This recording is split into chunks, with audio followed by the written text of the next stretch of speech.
Bismillahirrahmanirrahim. Assalamualaikum warahmatullahi wabarakatuh.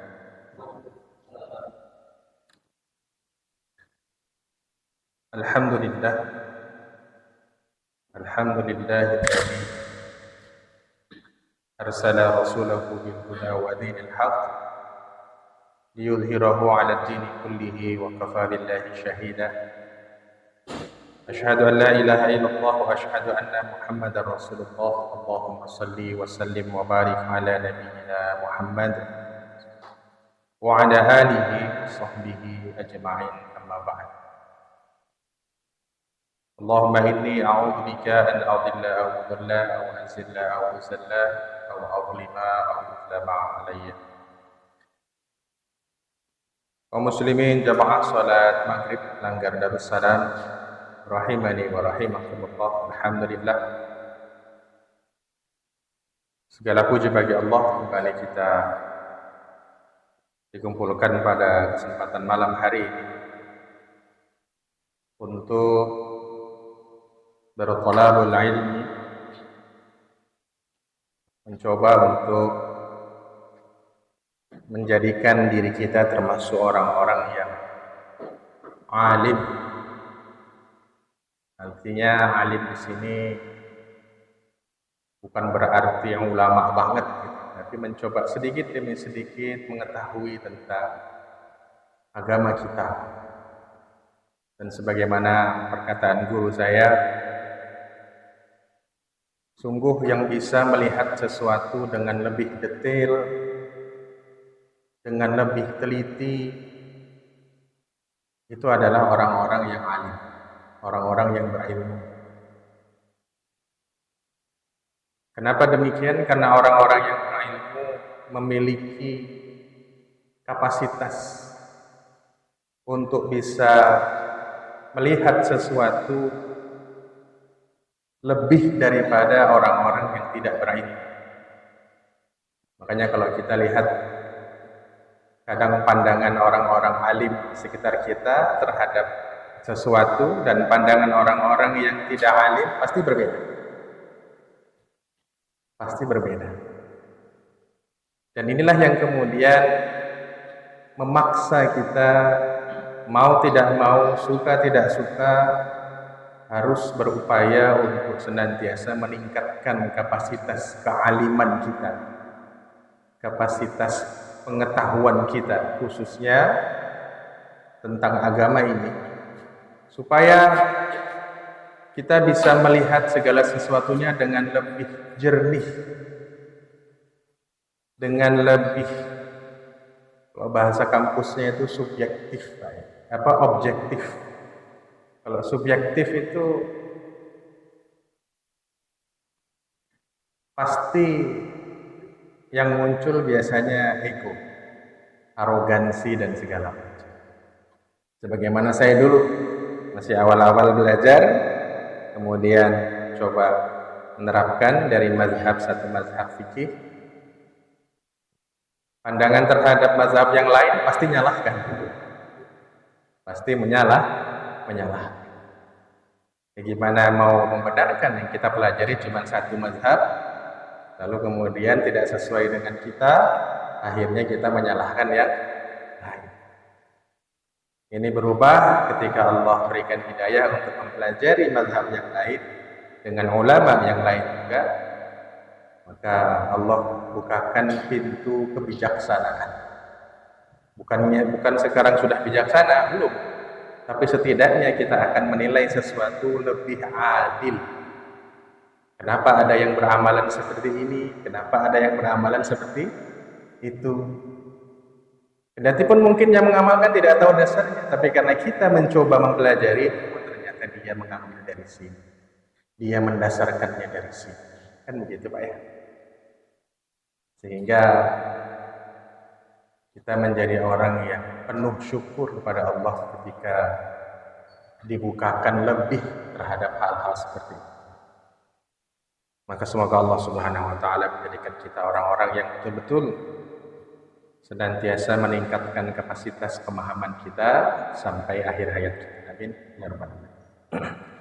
Yang kedua, salawat serta salam tentu kita haturkan kepada Nabi Allah Muhammad sallallahu alaihi wasallam, dan semoga Allah menetapkan dan menjadikan kita termasuk bagian dari umat Muhammad sallallahu alaihi wasallam, ya, yang kemudian akan memperoleh surga bersama Rasulullah sallallahu alaihi wasallam. Baik jamaah rahimakumullah, kemarin kita masih masuk pada syaraitu wujub salat, bab tentang syarat wajibnya salat. Kemarin sudah kita bahas syarat wajibnya salat, syaraitu wujubis salati salasatan. Ada 3 syarat wajib, ya, salat. Dia Islam, dia balik, dan dia berakal. Islam berarti tidak terima ibadah sholat kecuali dia muslim. Balik berarti ketika kemudian masuk periode balignya atau bulugnya, maka dia menjadi taklif, mendapatkan taklif atau pembebanan syariat terhadap sholat itu menjadi sesuatu yang wajib baginya untuk dia lakukan. Dan berakal berbicara tentang kondisi, ya, kondisi yang dimiliki, yang harus ada atau dimiliki pada orang-orang yang melakukan sholat. Artinya dia tidak dalam keadaan gila atau tidak dalam keadaan tidur dan segala macam. Ya. Nah, kemudian hari ini kita akan masuk ke pembicaraan tentang syaraitus shalah, lebih kepada syarat sahnya salat. Ya, syarat sahnya salat.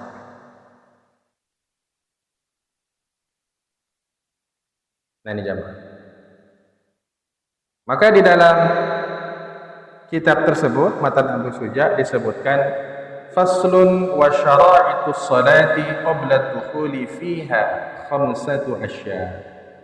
Maka syarat salat sebelum melaksanakan salat itu ada 5 khamsatu asya. Taharatul a'dha minal hadas wan najas, ya, sucinya yang pertama, sucinya anggota badan dari hadas dan najis.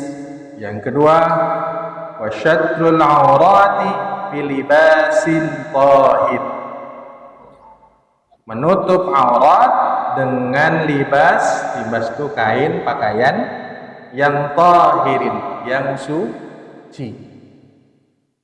Wal wuquf ala makanin tahir, dia berdiri pada tempatnya juga suci. Wal ilmu bidukhulil waqti, dan dia tahu, mengilmui, paham masuknya atau sudah masuk waktu salat. Wastiqbalul qiblah, dan dia menghadap kiblat. Maka ini 5 syarat sahnya salat. Ya, syarat sahnya salat. Nah, kita akan bahas satu persatu. Yang pertama, qala al-musannif, berkata penulis, ya, wa syaraitu sholati qabla dukhuli fiha khamsatu asya, dan syarat sah salat sebelum dilaksanakan ada 5. Maksudnya adalah syarat salat yang apabila tidak dipenuhi maka salat seseorang tidak sah atau batal. Dan hal ini sama dengan seperti rukun atau tadi yang kita bilang wajib salat tadi, ya. Hanya saja bedanya bahwa syarat salat itu ada di luar salat, sedangkan rukun salat ada di dalam salat. Nanti kita bicara rukun belum, ya. Syarat di luar salat, rukun di dalam salat. Syarat yang pertama apa? Taharatul aqwa minal hadas wan najis, sucinya anggota tubuh dari hadas dan najis. Kita sudah pernah bahas rasanya, ya. Apa bedanya hadas sama najis? Pak, hadas, kalau hadas itu kondisinya, kalau najis zatnya atau benda. ya, bendanya. Contoh, seseorang kentut, apakah dia najis? Tidak, dia hadas. Dia hadas. Sampai dia hilangkan hadasnya, maka dia tidak dianggap suci. Bagaimana menghilangkan hadas dari kondisi hadas menghilangkannya ketika kentut? Maka dia cukup yatawaddah, berwudu. Ketika orang junub, dia berhadas? Berhadas. Ya. Dia berhadas. Terus gimana cara menghilangkan hadasnya? Dengan mandi ghuslah. Ya. Jadi hadas itu kondisi seseorang. Kalau najis itu zatnya. Maka kalau saya tanya, tai kucing najis nggak Pak? Tai kucing. Ya. Kenapa dibilang najis?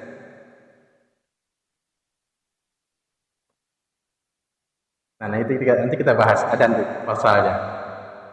Ya, termasuk nanti sama nggak kondisinya ketika tai kucing sama tai cicak? Tai cicak banyak di masjid? Nggak banyak Pak, jangan di sini. Di sini bersih musallanya. Cuman kadang-kadang, ya Pak, kadang-kadang ada satu atau dua. Ya, nah gimana nanti? Ya, jadi sekali lagi, hadas itu kondisi seseorang, najis itu zat najisnya, bendanya. Maka syarat pertama, sucinya anggota tubuh seseorang dari hadas maupun najis.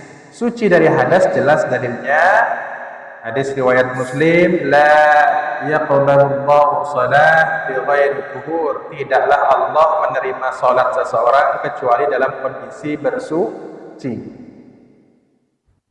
Idza qumtum ila shalah faghsilu wujuhakum. Apabila kalian hendak melakukan salat, maka bersihkan, cucilah wajah-wajah kalian atau dengan berwudu. Wudu bagian dari taharah atau tuhur.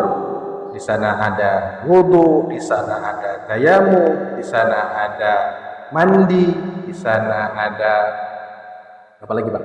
Istinja. Tahu istinja apa ya? Istinja apa? Hah? Menghilangkan najis dengan batu, ya. Kalau zaman Rasul batu, zaman sekarang pakai apa? Tisu. Cukup syarat kah pakai tisu? Cukup syarat ya? Kalau pakai kertas koran ya? Nah, itu nanti bab nanti ya, bab. Yang jelas dia harus suci dari hadis. Kondisinya harus suci. Entah dia menghilangkan hadasnya dengan tayamum, dengan wudu, atau dengan mandi sesuai dari kondisi hadas. Ringan, menengah, atau berat.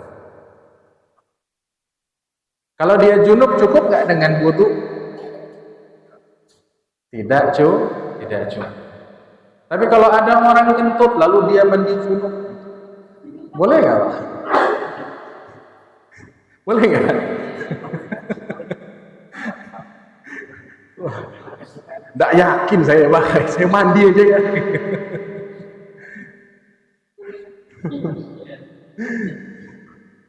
Seperti itu. Itu hadas. Kemudian yang kedua, suci dari najis. Najisnya baik di badannya, di pakaiannya maupun di tempat sholatnya. Ya. Hadis dari Ummu Qais, tatkala beliau bertanya kepada Rasulullah SAW tentang pakaian yang terkena darah haid, maka Rasulullah bersabda, "Tsumma," kemudian cucilah pakaian tersebut dengan air. Jadi menghilangkan hadas pada pakaiannya dengan dicuci. Dalam hal ini najisnya adalah darah haid. Maka beberapa kondisi yang bisa terjadi tatkala bicara najis ini. Pertama, apabila badan atau pakaian terdapat najis, maka tidak sah salatnya seseorang sampai dia menghilangkan najisnya di badan sama di pakaian. Dia salat, tidak sah sampai itu hilang. Ini paham Pak ya? Satu ya. Yang kedua, seseorang tidak tahu najis yang ada di pakaiannya, tapi dia sholat. Kemudian selesai sholat, dia baru tahu. Maka yang terjadi, para ulama mengatakan dia tidak perlu mengulang sholatnya. Kenapa? Karena dia dimaafkan ketidaktahuan, sebagaimana hadis sebelumnya, pena itu diangkat, salah satunya dari orang itu tidak tahu sampai dia tak tahu. Kan seperti itu. Maka tidak perlu mengulang sholat.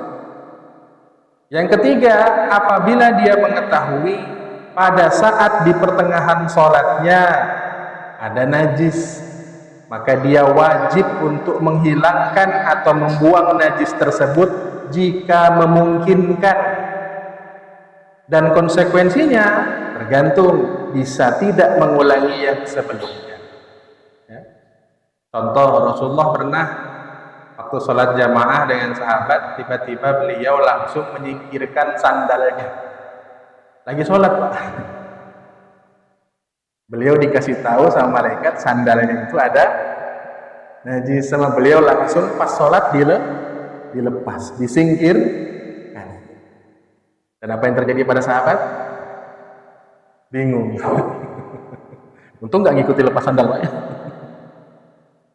Habis sholat sahabat bertanya, ada apa Rasulullah? Sesungguhnya malaikat memberitahuku bahwa sandal ini ada najis, cukup dilepaskan. Nah kalau najisnya di baju kayak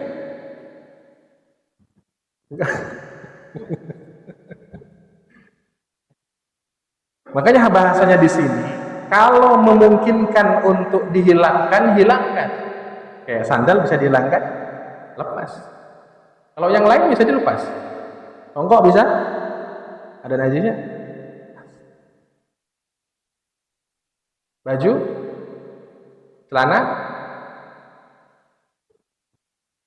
kok kayaknya ulang aja dalam Ustaz sholat.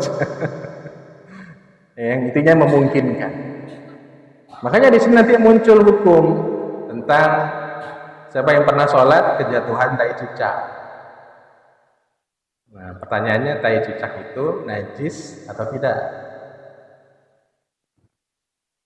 Najis enggak?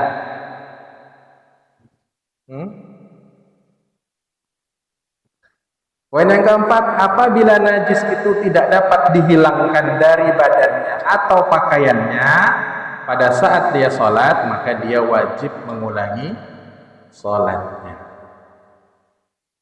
Nah, bicara khusus yang ketiga ini kita bahas gimana kedudukan tai cicak Pak. Tidak hanya kejatuhan di baju, bahkan kadang tersentuh di tangan, tidak sengaja. Memang ada yang sengaja nyentuh tai cicak? Tidak ada ya, tidak sengaja. Kejatuhannya pun tidak sengaja. Maka kita lihat pendapat para ulama. Pertama, Imam An-Nawawi dalam Al-Majmu'-nya beliau mengatakan, wa ammal wazn faqta'al jumhur bi annahu la nafsa sa'ilah. Tulisan Arabnya berubah fontnya, ya agak susah baca. Adapun cicak, maka jumhur ulama Syafi'iyah berpendapat ia termasuk hewan yang tidak mengalir darahnya. Kenapa kok membahasnya hewan mengalir darah dan hewan tidak mengalir darah?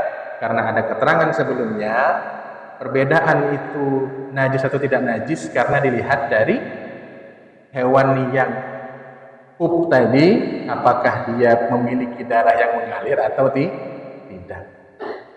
Maka di antara yang menegaskan hal tersebut adalah Syekh Abu Hamid dalam ta'liqnya Al-Bandaniji Al-Qadi Husain, penulis kitab Asy-Syamil, dan selain mereka, bahwa ada dua pendapat, yakni sebagaimana ular. Ya, sebagaimana ular. Ini Imam An-Nawawi, tidak termasuk hewan yang mengalir darah.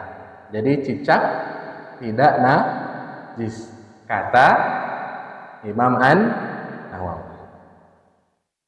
Tapi kita lihat Imam Ad-Dasuki juga, beliau malah berseberangan. Laisa mimma la damana wasahu. Cicak, kadal, cacing merah bukan termasuk hewan yang tidak memiliki darah yang mengalir. Bahkan mereka termasuk hewan yang memiliki darah yang mengalir. Akan tetapi tidak banyak, kecil juga ya. Sehingga Imam Ahmad rahimahullah mengatakan, adapun cicak ia memiliki darah yang mengalir, maka atas dasar ini bangkai cicak dihukumi najis, termasuk kotoran. Ya, Pak ya. Jadi ada jamaah masjid terus ada cicak, ada bangkai, diketeknya ya Pak.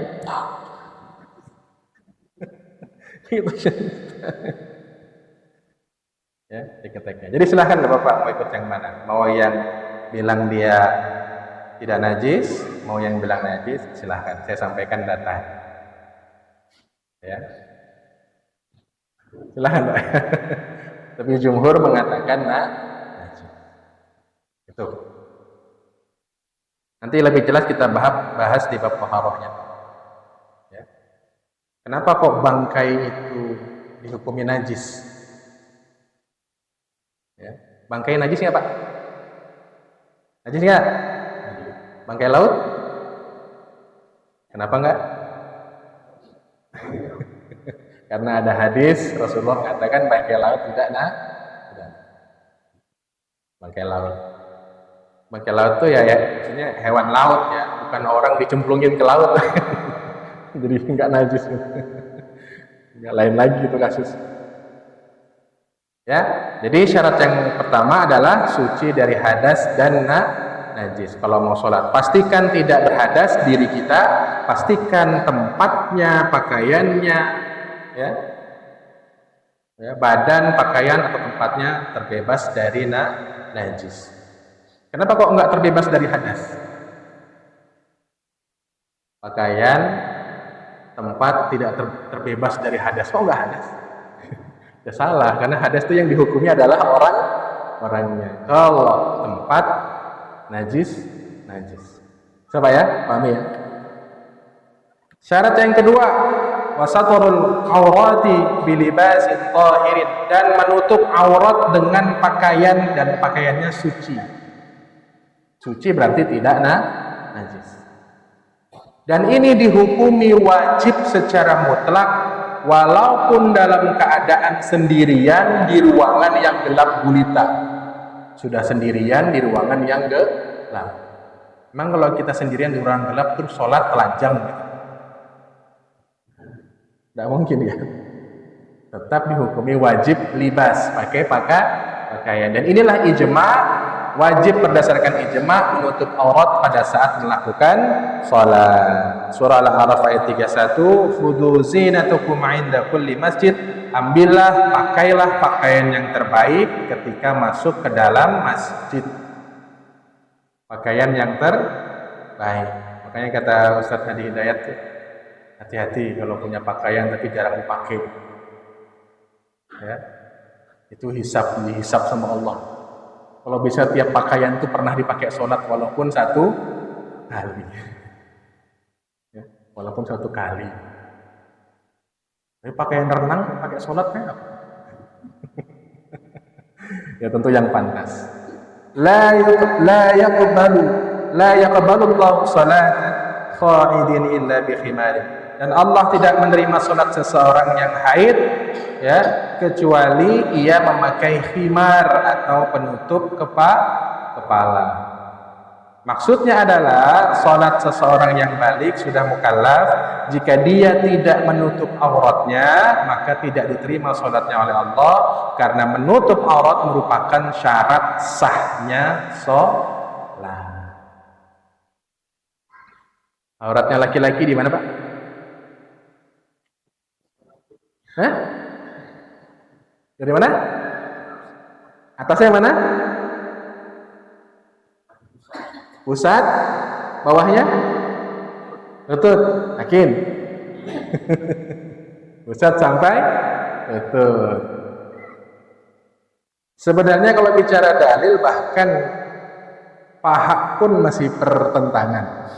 Paha itu masih pertentangan apakah itu termasuk aurat atau tidak, karena beberapa kasus pernah terlihat.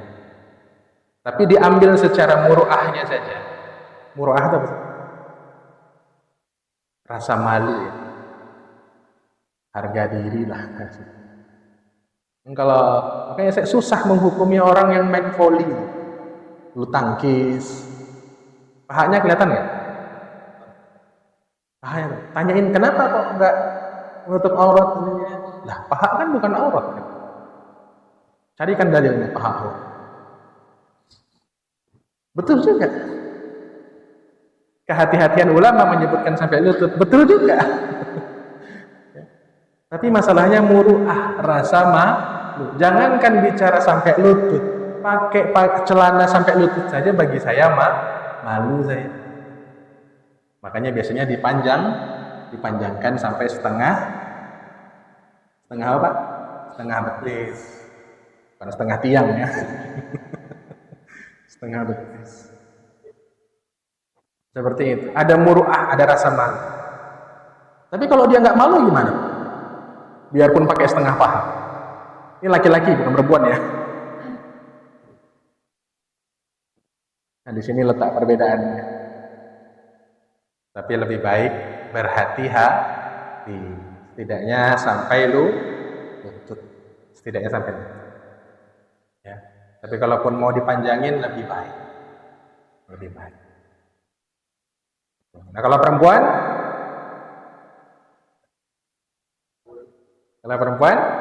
dari atas sampai bawah kecuali wajah dan telapak tangan. Wajah, oke lah, itu standar minimalnya. Wajah. Telapak tangan, yang dimaksud telapak tangan itu yang mana, Pak? Ini? Masuk gak? Makanya sebagian muslimah ada yang memakai penutup di atasnya. Ada yang memakai penutup di atas? Ada yang bahkan dipanjanginya. Karena dia menganggap ini juga termasuk. Tapi ada juga yang menganggap ini tidak termasuk. Karena hadisnya bicara tentang telapak tangan itu satu paket dengan tangannya. Silahkan diikut yang mana. Ya. Yang penting perempuan jangan pakai kayak baju saya ini setengah tangan. Ya. Kayak jilbab. Bawahnya daster. Gantung. Jangan.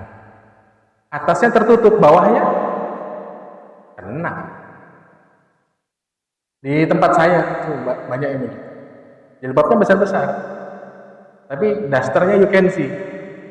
Yang jadi begitu dia ngambil sesuatu ya keteknya itu muka. Ya kalau pakai daster pun dasternya yang tangan panjang, jangan yang setengah tangan. Kalaupun dasternya pendek, pakaiin celana di dalamnya kan gitu. Kakinya tutupin kaos kaki.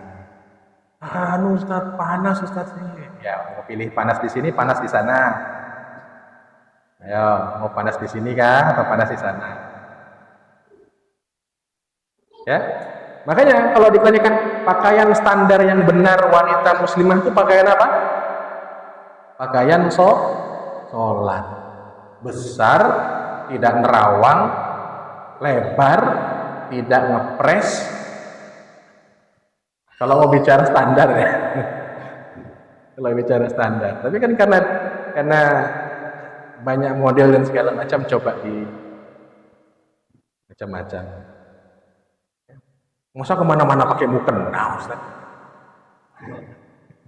Masa kemana-mana pakai mukena?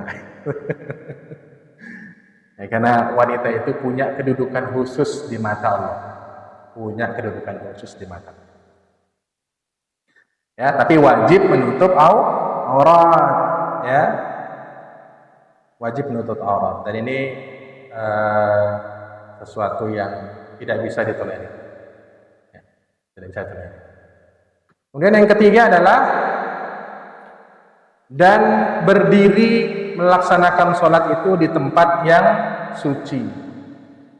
Tentu tadi masuk dari konteks pembahasan yang pertama, bicara orangnya dan juga bicara tempatnya.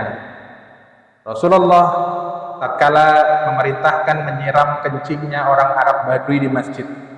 Dari Anas bin Malik radhiyallahu anhu berkata, ketika kami duduk-duduk di masjid bersama Rasulullah, datang seorang Arab Badui. Arab Badui itu Arab gunung yang tinggal di gunung. Ia berdiri dan lantas kencing di dalam masjid. Jadi kalau ada orang kencing sembarangan itu Badui. Iya, Badui. Bahkan kalaupun kita harus kencing di Bukit Soeharto misalkan, banyak nggak bagus nih. Tiba-tiba ada yang melipir nih, ya, cuman ditutupin mobil sama pintunya, terus dia ngapain tuh? Carilah yang agak jauh ke dalam, adabnya dijaga, segala macam. Ya, banyak kan itu. Kayak kalau saya naik mobil ke Balikpapan, kalau ada orang itu kencing, pasti saya klakson gini. Gitu. Dia bingung, dikiranya temannya. Maka Arab Badui itu kencing, dan para sahabat Rasulullah SAW berkata, jangan, pergi, jangan kencing di sini. Rasulullah malah bilang, kalian tidak perlu menghardiknya, tidak perlu mengusirnya, biarkan dia selesai kencingnya dulu. Siapa Pak? Orang Arab Badui. Inna hadhil masajid, sesungguhnya masjid-masjid ini tidak boleh ada kencing dan kotoran. Masjid itu tempat berzikir pada Allah, masjid itu tempat sholat, masjid itu tempat membaca Al-Quran.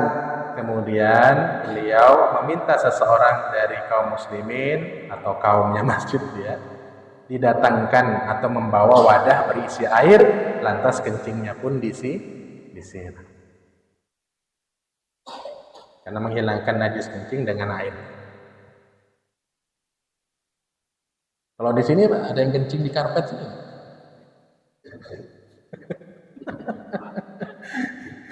Loh, anak saya pernah Pak, di masjid juga. Saya nggak lihat, yang lihat itu jamaah masjid. Saya bingung kenapa habis sholat kok karpet itu digulung sama orang masjid. Habis itu dikasih tahu, Ustaz, kayaknya tadi ada sedikit dia kebelet gitu Pak.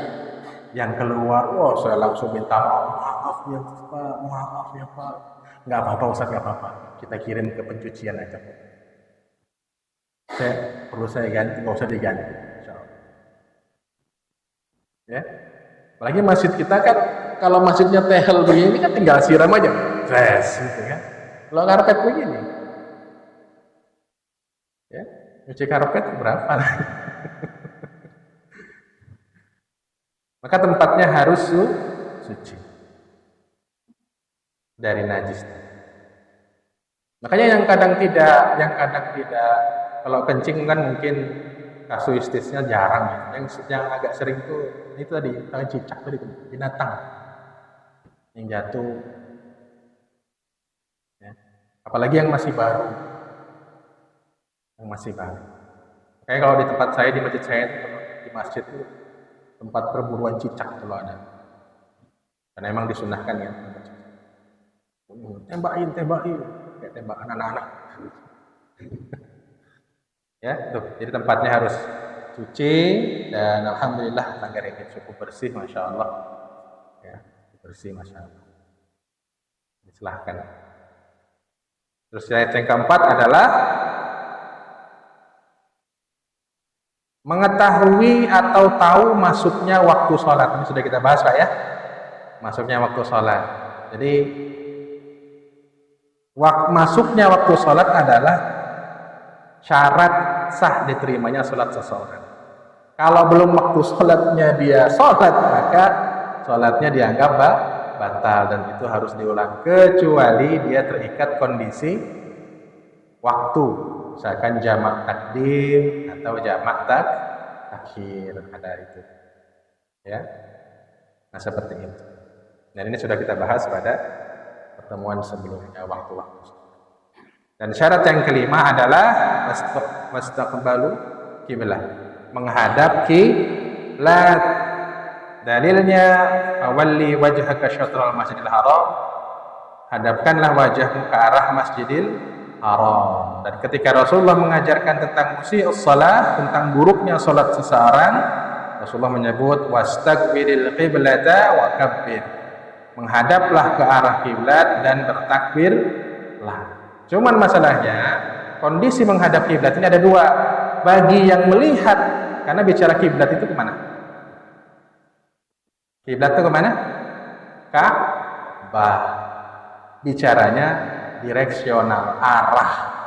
Kalau dia melihat langsung Ka'bah, bisa memastikan Ka'bah, maka dia langsung saja menghadap Ka'bah. Yang jadi masalah kalau tidak melihat Ka'bah, artinya tempatnya agak jauh kayak kita nih. Ya. Maka yang diwajibkan menghadap arah ke Ka'bah, arahnya. Ya. Menghadapkan arah ke Ka'bah. Nah, di sini kemudian disebutkan wa yajuzu, dan diperbolehkan juga untuk tidak menghadap kiblat pada dua keadaan. Pertama, fi syiddatil khauf, pada saat rasa takut yang amat sangat. Misal saat perang lagi berkecamuk, maka sholat sebisa mungkin untuk dilakukan pada keadaan apa saja, ya. Itu ada rasa takut yang memuncak. Maka kaidahnya berlaku timur, barat, utara, selatan punya Allah. Ya. Bahkan tetap diperbolehkan meninggalkan sholat pada waktunya atau sholat di luar waktunya, dan tetap melaksanakan sholat dalam keadaan baik berkendaraan ataupun berjalan, menghadap kiblat atau tidak menghadap kiblat. Dalilnya surah Al-Baqarah ayat 239. Ya, ini yang pertama. Keadaan yang kedua, ketika wafina filah fis safar 'ala rahih, pada saat sholat sunnah jika dilakukan safar di atas kendaraan, maka diperbolehkan bagi seseorang yang safar atau berpergian dengan tujuan yang mubah melakukan sholat sunnah baik dalam keadaan menunggangi kendaraan atau dalam keadaan berjalan, dalam keadaan menghadap ke arah tujuan dari kendaraan tersebut, baik di dalam safar yang jauh maupun safar yang pendek. Maksudnya apa? Kalau di atas kendaraan mengikuti arah kendaraan boleh. Naik pesawat, pasti biasanya dikasih tahu kan saat ini ya posisi kalau mau kiblat sekian. Naik kapal, ya. Jadi awalnya kalau bisa, tapi ada juga yang boleh nggak apa-apa ikut arah kendaraan saja. Ya, arah kendaraan. Nah, makanya kemudian guru saya menambahkan setidaknya engkau mengawali sholatmu dengan menghadap kiblat jika engkau mengetahuinya, lalu kemudian biarkan arah kendaraan itu kemana dia. Ya, yang penting awalnya. Ya. Maka dari Ibnu Umar radhiyallahu anhu dia berkata adalah Rasulullah SAW sholat di atas kendaraannya pada saat beliau safar dan menghadap kemana saja kendaraan tersebut menghadap. Itu jamaah. Ya, sehingga terakhir keterangan yang lebih lengkap disebutkan tentang menghadap kiblat ini oleh Imam Abu Ishaq. Beliau mengatakan, jika seseorang berada di dalam Masjidil Haram, maka wajib ain baginya menghadap kiblat karena terlihat. Apabila dia tidak berada di dalamnya, maka dilihat dulu. Jika dia tahu arah kiblat, maka sholatlah menghadap arah tersebut. Jika ada seseorang terpercaya yang mengabarinya bahwa arah kiblat itu ke sana, dan dia percaya dengan orang itu, maka terima kabar tersebut, nggak perlu lagi berijtihad. Jika ia melihat sekumpulan muslim di suatu tempat sholat menghadap ke sebuah arah, maka dia juga tidak perlu beristihad lagi, ya, karena menghadapnya muslim ke satu arah itu sudah sebuah kabar, kesepakatan.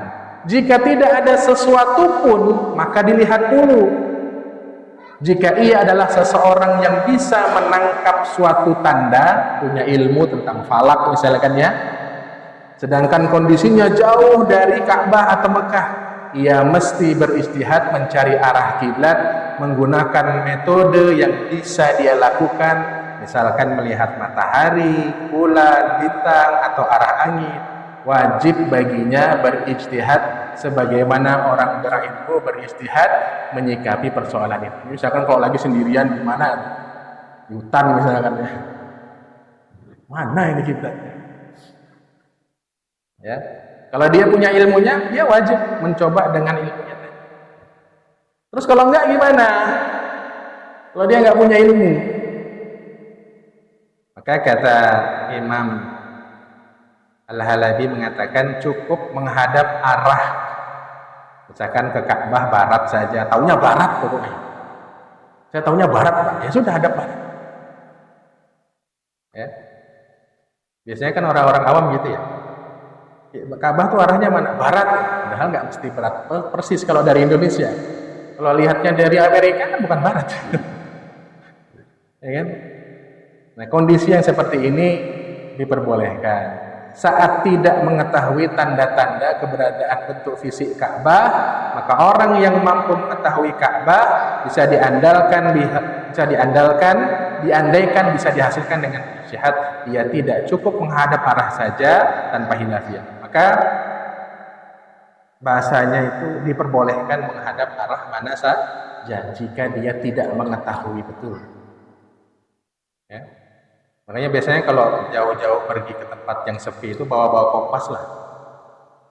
Bawa-bawa kompas tembak gitu. Saya biasa pakai itu. Atau kalau zaman sekarang di sini kan di tempat mana sih yang nggak ada masjid? Ya. Atau di sebuah tempat yang jauh ada sinyalnya, tinggal pakai GPS kalau ada HP. Ada aplikasinya, tinggal tembak, dus gitu kan? Ya. Kadang tidak sama satu HP dengan HP yang lainnya. Ya memang, namanya saja kan barang manusia, tidak mungkin sempurna. Ya. Makanya waktu sholat Idul Fitri di sebuah tempat, kita ngukur panitia pakai Android, khotibnya ngukurnya pakai iPhone. Jadi kita sudah pasang karpet itu lurus dengan settingan kita pakai Android. Khotibnya bilang salah ini. Kenapa? Keluarnya iPhone. Minder Android. Minder Androidnya. Bedanya sampai 4 derajat. 4 derajat lumayan. 1 derajat kan 115 kilo. Kalau sudut itu kan 1 derajat tuh mau sampai ke Mekahnya 114 kilo. 114 kilo tuh sini Balikpapan. Nah kalau 2 derajat kalikan aja. Nah kalau 4 derajat,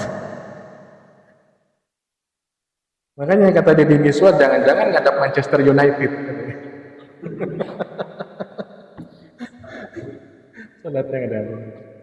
Nah ini jamaah ya, 5 hal yang disebut sebagai syaratnya sholat. Mohon dipastikan kelimanya ini ada, baru kita boleh sholat.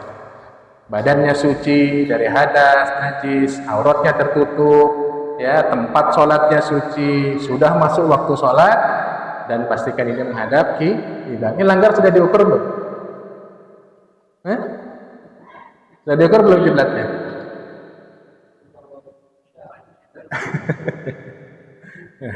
Karena di Kemenak itu ada sertifikatnya. Ada sertifikatnya bahwa masjid ini sudah diukur oleh staf dari Kemenak.